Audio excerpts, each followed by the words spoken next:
Ayun guys, magandang morning po sa ating lahat. Welcome to my vlog. For today's video po, andito po tayo sa Pakak, Gimba, Nueva Ecija, kung saan makikita po natin yung property na binebenta po rito.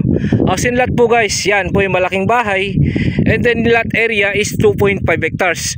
Mula po dyan sa poste na yan, hanggang dito po sa poste na to. Ito po. Ang harap po ay irrigation. And then po, house lot area, mga nasa ano po yan, 200 square meter, yun na bakuran po ng bahay. And then may 5 mangga, may mahogany, may langka, and then saging, sampalok, sari-sari po yung prutas po nandyan, yung fruit bearings nya.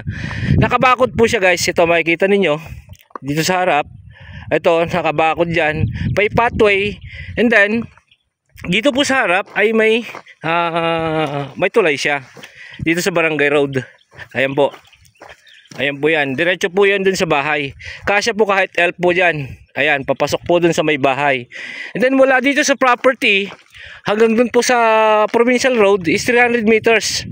300 meters ang layo po nitong property. Rough Road 200 meters and then 100 meters ang cemented road. Mula po kasi sa may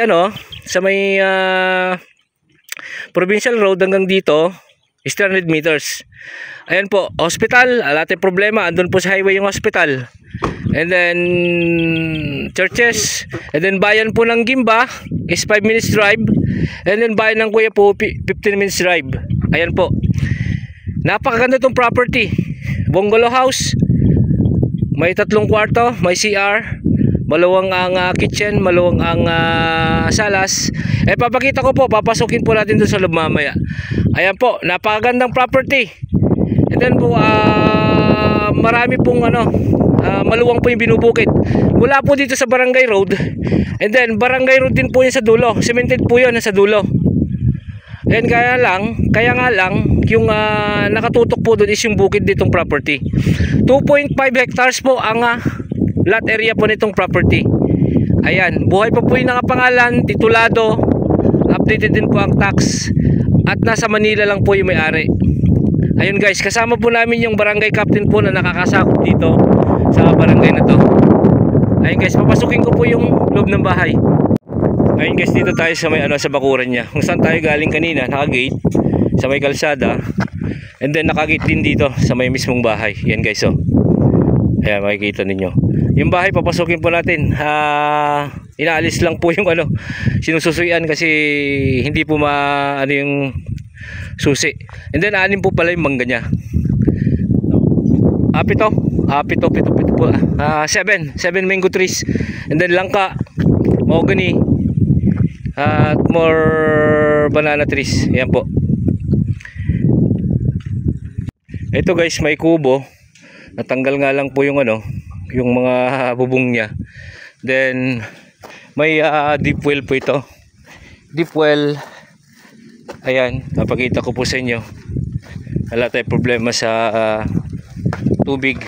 Then kuryente, po yung kuryente. Ayan, makikita po niyo yung mga wire na yan. May kuryente po. Tapos sa tubig is deep well. Yan guys, makikita niyo na yan. Ayan. Tapos may pag-aalagaan po ng baboy. Ayan. Ayan guys, pwede pong baboy, pwede rin pong pagtira ng tao. Ayan, yan guys, makikita ninyo. Kahit na 7 baboy po siguro bawat isang pwesto. Ayan po. And then santol, bayabas, mangga. Ayan. Wala po dito guys. Ito, napakita ko na lang po sa inyo yung bukid niya. Yung pilapil po na yan hanggang doon po sa may concrete fence po na yan, hanggang doon diretso po yan guys. Kasi po doon ay Barangay Road din po. Yun po ang cemented road. Ayan, purong cemented road po papunta dyan sa mga dyan. May barangay pa po kasi dyan. Yan guys, makikita nyo. Ang harap ay Barangay Road, and then yung likod is Barangay Road. Kaya nga lang po, yung nasa likod is cemented. Ito yung nasa harap, isa rough road po. Ayan, tinatanggal lang po yung susi, hindi po masusian. Para makita nyo po yung loob ng bahay. Bali ito guys yung hindi ko talaga mapasok kasi hindi po mabuksan yung yung susi niya. Mali po yung naibigay ng caretaker ng seller. Kasi guys, yung seller po nito is nasa Manila. Pinagkatiwala lang po kay kapitan. Mali po ate yung naibigay na susi. Ito, papasilip ko na lang po dito sa may bintana. Ito po yung pinakasalas niya guys, oh. Ayan. Ayan guys, oh. And then may 3 pong kwarto yan. Isang CR na malaki. Kaya package po lahat yan. Yung nakikita niya sa loob. Ayan. Hindi lang po siya nakabubida. Pero pintura. Pero nakapinish na po siya, guys. Ayan, oh. Matanda po yung may-ari na ito. Ayan guys. Ayan guys, sisilipin na lang natin dito sa mga bintana niya. Ito po yung pinaka-kitchen niya. Ayan guys, oh. Yan. Lababo. Then dining table. Ayan. Ayan guys. Ayan, sinisilip ko na lang po dito sa may bintana. Ayan. Wala po dun sa kalsada. Hanggang dito po sa gilid na itong property. Hanggang dun sa likod. Yung tinuturo ko po kanina na concrete fence. Hanggang dun po sa barangay road dyan. Ayan. Ulitin ko guys. Lot area 2.5 hectares.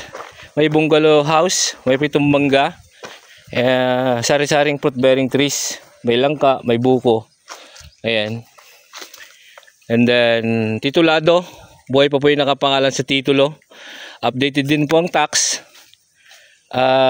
Dito po sa Gimba, Nueva Ecija. Ayan po. Kung sino po magkakagusto dito sa property, tawagan nyo na lang po yung nakalagay na sa video screen na number ko po yun, tsaka ni Agent Jonathan. Tawagan nyo po kami or kaya PM. Sasagutin po namin yung katanungan po ninyo. Ayun, ang presyo po pala nito is 8.5 million pesos po, negotiable po sa seller. Iharap ko po kayo, tatawagan po natin siya, pauwi natin. Just in case, ayan po, makakausap po ninyo in person. And then, si barangay captain, yung ama ng barangay po dito, siya po yung nag-caretaker po dito. Ayun, maraming salamat po. Until my next video, Mr. Excitement Mix Vlog, maraming salamat po.